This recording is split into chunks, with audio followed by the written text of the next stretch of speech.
Welcome back to session 2, module 2 of hydraulic structures. So, in session 1 of module 2, we had discussed about the type of dams. What is a earthen dam? What are the different types of earthen dam? And the earthen dam, it is made up of natural materials.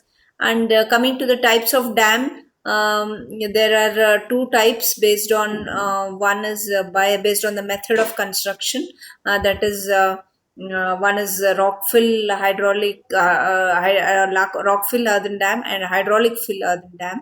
Based on the material characteristics, they are classified as homogeneous dam, then zoned embankment type, and the diaphragm embankment type. Now, in this particular session, we will see the different components of a earthen dam considering its cross section.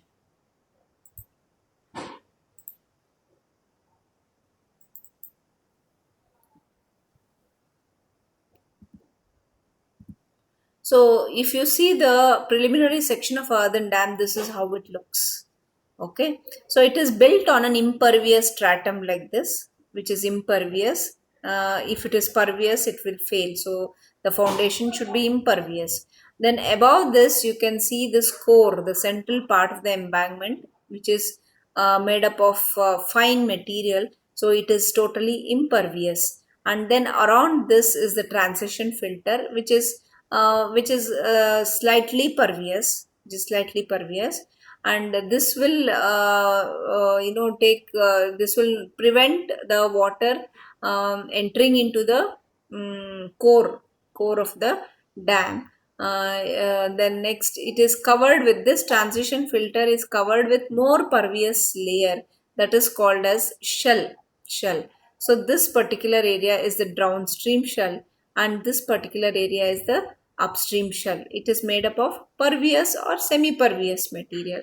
And then you can see there is this cutoff which should avoid the seepage of water from the upstream to the downstream side in the foundation level. And there is this upstream blanket which is made up of natural materials again, and here it will increase the path of seepage. So otherwise the seepage will start from here itself. So here, because of this blanket, it will increase the path of seepage and reduce the problems of seepage.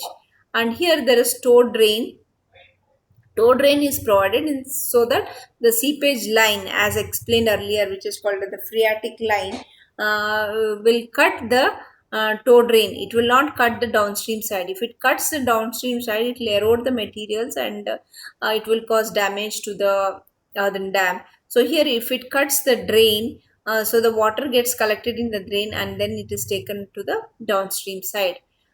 This is the top width of the dam, and there's a freeboard. This freeboard is allowed in such a way that the wave, if there are waves, the wave action will not allow the water to flow over the top of the dam. So there is some space above the maximum water level, so that due to wave action, the water will not overtop. Okay, so let us see each one in detail. The first one. So, as I told you, there are basically these many components. Shell, this is the outermost impervious layer. It is also called as, there are two. The shell on the upstream is called as upstream fill or upstream shell, downstream shell or shoulder. It is also called shoulder. Then the upstream blanket, which is near the toe of the earthen dam. Cutoff wall or cutoff, which is at the foundation level. Then rip wrap or pitching. Pitching is done on the upstream side to avoid seepage into the semi-pervious or pervious core shell. Then core wall or the membrane core, which forms the central part of the embankment. Then the toe drain. Toe drain is provided in the downstream side so that the seepage line or the phreatic line will not cut the downstream side. Then the transition filter over the impervious core to drain the water from the pervious core. So first one, we will take the shell or the upstream fill or the downstream fill or the shoulder, this portion. This is the upstream shell and this is the downstream shell, this portion. In the downstream shell, you can provide an internal drain also. Okay. These components of the earthen dam are constructed with pervious or semi-pervious material upstream or downstream of the core. So both on the upstream side of the core and the downstream of the core, it is made up of pervious or semi-pervious material. Then the upstream fill is called as the upstream shell, and the downstream portion is called as the downstream shell.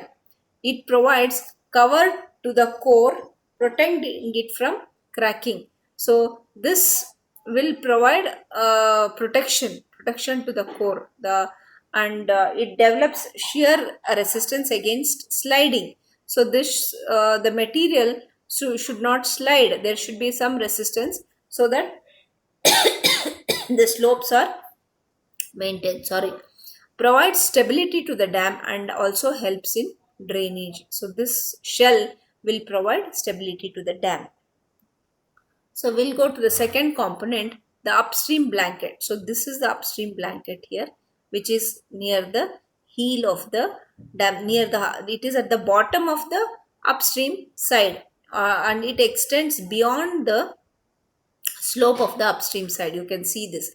It is a layer of impervious material. This is impervious, whereas the upstream shell and the downstream shell is made up of pervious or semi-pervious, but this is impervious material laid on the upstream side of the earthen dam, and this reduces the seepage and increase the path of flow.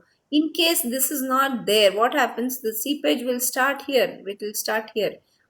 Because of this, it will take a long path. It will take a long path. It will increase the path of flow, and the blanket decreases both the seepage flow and excess pressure on the downstream side of the dam. So because of this water in the upstream side, there will be pressure head at the bottom of the dam.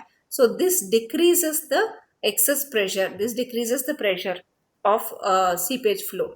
A natural blanket. This is a natural blanket is a cover of naturally occurring soil material of low permeability. So a natural blanket can be there. It is made up of soil material of low permeability. Then if we see the third component, that is a center cutoff wall or the cutoff. This is below the core. This is below the core in the foundation part. This is called as a cutoff. So it is a wall or other structure intended to reduce percolation of water through porous strata. So if this is a porous strata, this is impervious strata. This is porous strata. So it will reduce the percolation of water through porous strata, and it is provided in or on the foundation. So if it is provided inside the foundation or on the foundation. Pitching is what is provided on the upstream face. Because this upstream face is made up of pervious or semi pervious material, water easily seeps through that.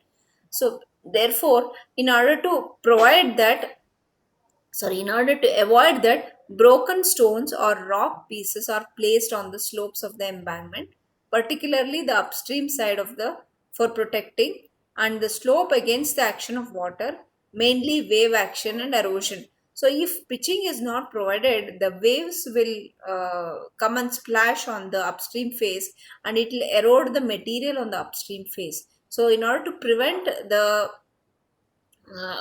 and protect the saying upstream shell, this pitching is provided, and it also protects the slope from sudden drawdown. So if the water is at a high level and water is suddenly taken out from the dam due to sudden drawdown, because this particular area will be saturated. If it is saturated, then what happens? Due to sudden drawdown, the material will get eroded.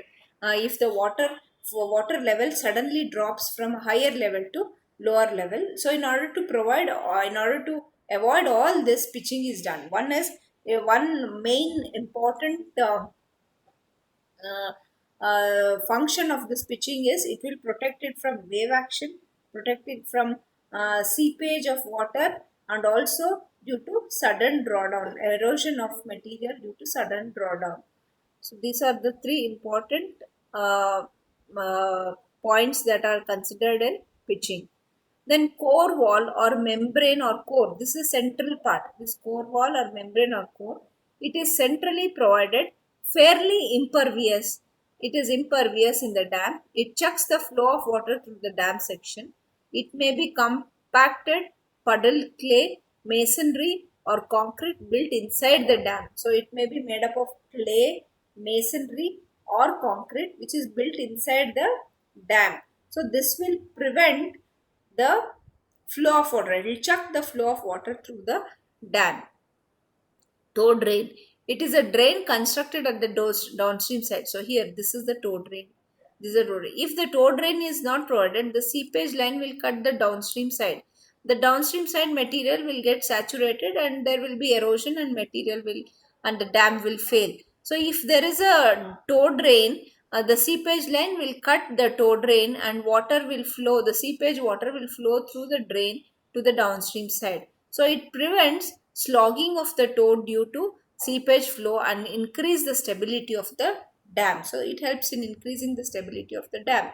The last one is the transition filter, which is above the core, or you can say it is in between the shell and the core. This is semi-pervious. This is semi-pervious, or it is a component of the earthen dam section which is provided with core and consists of an intermediate grade of material placed between the core and shells to serve as filter. It serves as filter and prevent lateral movement of fine material from the core. So the core material also will not move. The core, it mainly protects the core. The core material will also not move. This mainly protects the core.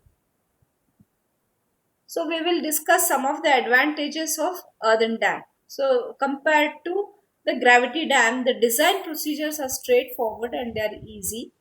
Local natural materials are used in the construction of earthen dam. Small establishment and equipment are required, unlike gravity dams and other type of dams. Earth-filled dams resist settlement and movement better than more rigid structures. Rigid structure is a concrete dam and can be more suitable for areas where earth movements are common. So design steps are easy. It can be made up of local natural materials. Small establishment and equipments are required, so it doesn't need heavy equipments like what is used during the construction of concrete dam, and heavy equipments are not required. A small equipments with small establishment will do. So earth-filled dams resist settlement and movement better than rigid dams. So what are the disadvantages? They get easily damaged or destroyed by water flowing on or over or against it. So they easily get damaged. So thus a spillway and adequate upstream protection are essential for any earthen dam.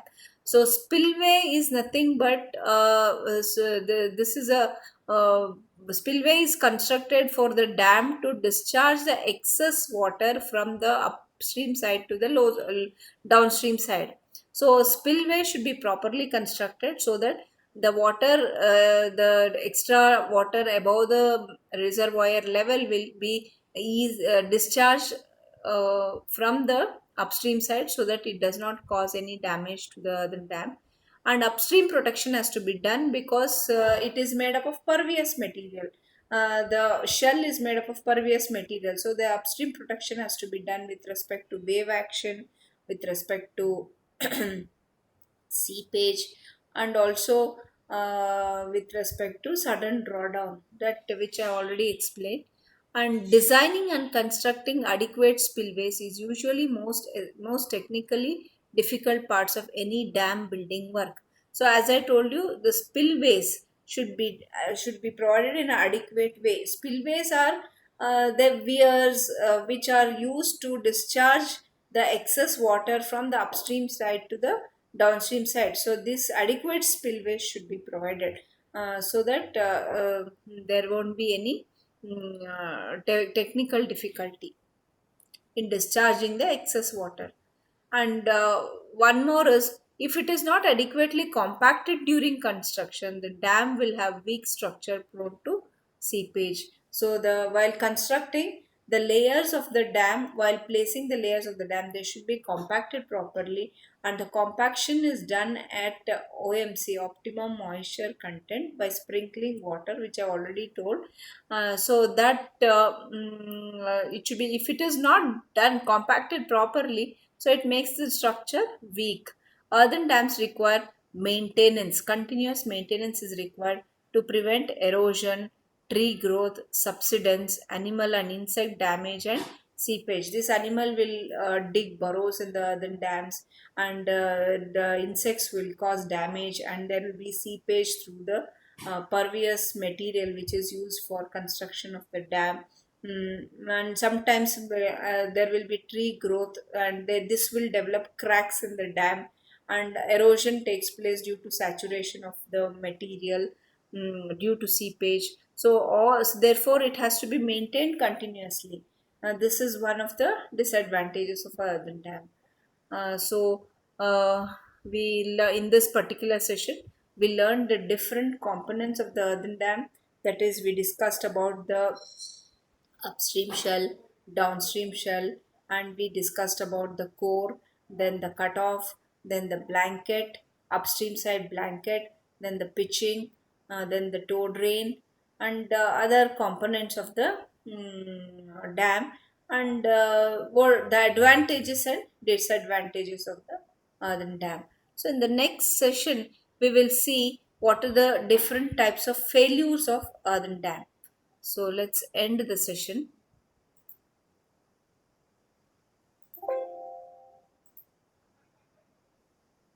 Thank you.